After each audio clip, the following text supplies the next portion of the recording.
उज्जैन के एक संत थे, उनका नाम सीताराम दास जी था। वो मोटे गणेश जी वाले महाराज जी के चरणों में आए और रोते हुए उन्होंने कहा कि हमको श्री कृष्ण का दर्शन प्राप्त करना है। महाराज जी ने उनको 1.25 लक्ष नाम के जप का नियम दिया और नियमावली बताई कि इतने बजे यमुना स्नान करना है, इस रहनी से रहना। देखो महापुरुष की कृपा, इतना विलक्षण प्रेम प्रकट हो गया उनके भीतर कि वो 12-15 दिन के बाद आए तो बोले अब तो हमसे महाराज नहीं हो पा रहा है, अब साधन नहीं बनना है। क्यों? कहते हम नाम जप करते हैं तो माला रह जाती है, संख्या भूल जाती है, हमने क्या जप किया क्या नहीं किया। तो फिर उन्होंने कहा उतने कंकड़ रख दिया करो, ऐसा कुछ कहा। लेकिन अंत में उन्होंने कहा महाराज मैं हाथ खड़े कर दिए, राम राम करते ही अश्रुपात होने लग जाता है, मैं व्याकुल हो जाता हूँ, विह्वल हो जाता हूँ, सब भूल जाता है। तब उन्होंने कहा कोई बात नहीं, बैठे रहो, राम राम करते रहो, गिनती छोड़ दो। और मात्र तीसरे महीने में उनको दिन के दोपहर में 12 बजे जो राधा रमन लाल जी के सामने रास मंडल है, इस पर साक्षात महाराज का दर्शन हुआ।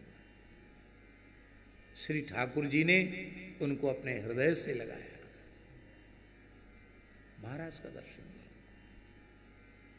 और फिर उनकी स्थिति ऐसी हो गई कि बहुत प्रयासपूर्वक महाराज जी उनको अंतर्मुख से फिर बाहर लेकर के आए। इसके बाद वो चले गए, कृतार्थ होकर के चले गए। तो कहते थे कि तीव्र इच्छा हो तो आज भी भगवत साक्षात्कार में कोई कठिनाई नहीं है, लेकिन जीवन में सच्चाई होनी चाहिए।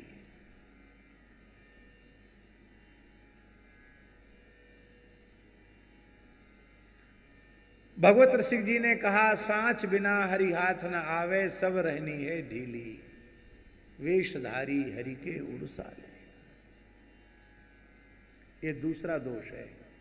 महापुरुषों के निकट रहकर सत्संग करके उनकी अच्छी वाणी को सुन के केवल याद कर लेना और दूसरों को सुनाने लग जाना, उनसे यश सम्मान बटोरने लग जाना, बाकी जीवन स्वयं वैसा जीवन न होना, ये मंदमती नाम का दूसरा दोष है।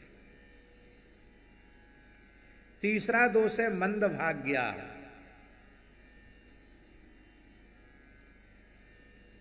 मंद भाग्य, कमजोर भाग्य वाला। देखो भले ही बहुत भयंकर युग है, पर ऐसे भयंकर युग में भी भगवत कृपा से हम आप सबने अनेकों भगवत प्राप्त संतों का प्रत्यक्ष दर्शन किया।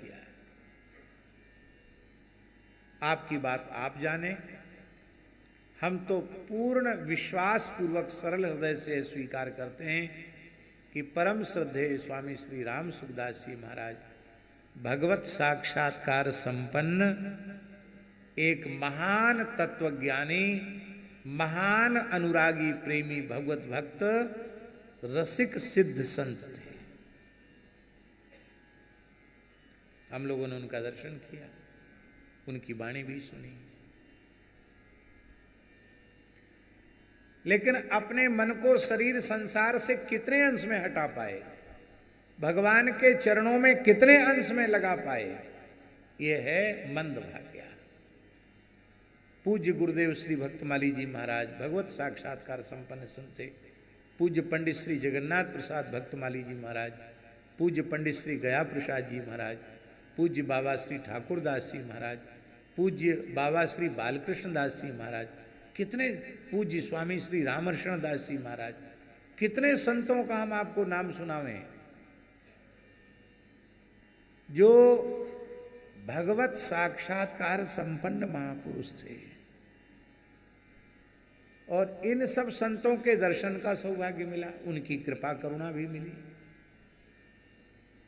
लेकिन हम अपने मन को संसार से नहीं हटा पाए। भोगों से नहीं हटा पाए, विषयों से नहीं हटा पाए। भगवान के चरणों में जैसी प्रीति होनी चाहिए थी वैसी प्रीति भगवान के चरणों में नहीं हुई। अभी भी संसार प्रिय लग रहा है, संसार का व्यवहार व्यापार अच्छा लग रहा है।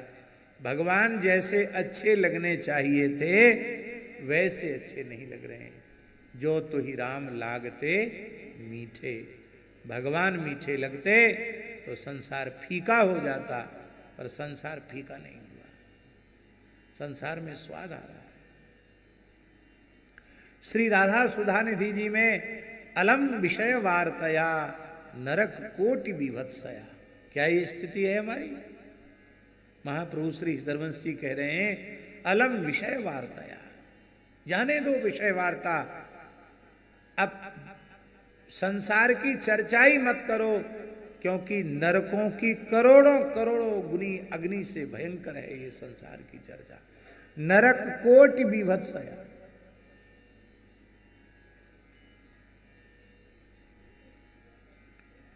तो बोले तब ठीक है, तब तो तुम इतने उच्च कोटि के वैराग्यवान हो तो तुमको ब्रह्म सूत्र उपनिषद गीता सुनाते हैं, वेदांत सुनाते हैं। बोले वृथा श्रुति कथाश्रम, श्रुति कथाश्रम भी व्यर्थ है, क्योंकि उससे मोक्ष मिलेगा। विभेमि बत कैवल्यता, मुझे कैवल्य नहीं चाहिए, मैं उससे डरता हूं। बस एक ही भाव है, हमारा मन श्री राधा रानी की प्रीति रस में डूबा रहे और हम कुछ नहीं चाहते। क्या ऐसी प्रीति हमारे हृदय में भगवान के प्रति है? क्या कभी व्याकुलता होती है कि जीवन का इतना अमूल्य क्षण बिना भजन के, बिना भगवत स्मरण के बीत गया, अब पता नहीं कितने दिन जिएंगे? ऐसी व्याकुलता हमारे मन में होती है क्या? यह है मंद भाग्य। तीसरा दोष,